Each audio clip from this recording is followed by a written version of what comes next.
Tersangka yang merupakan oknum anggota polisi ini menjalani pemeriksaan di Kejaksaan Negeri Sorong. Dalam pemeriksaan, tersangka mengaku telah membakar istrinya lantaran kerap dimarahi tersangka. Adapun barang bukti yang dilimpahkan berupa 1 buah kompor hok dan spons. Kasus suami bakar istri di Pulau Dom, Kota Sorong, Papua Barat terjadi 28 Mei 2021 lalu. Dari kejadian ini, korban mengalami luka bakar dan sempat dirawat di Rumah Sakit Umum Daerah Selebe Solu selama sebulan sebelum akhirnya meninggal dunia. Kami perkara tunggu penahanannya tahanan jaksa, nanti tunggu proses persidangan. Itu yang kami dari jasa penuntut untuk sampaikan begitu. Sekarang kan masih tangani di pihak kejaksaan.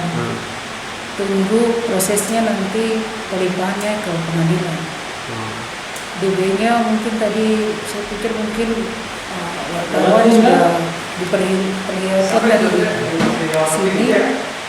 DB-nya mungkin antaranya ada spon dengan ada kompor hok.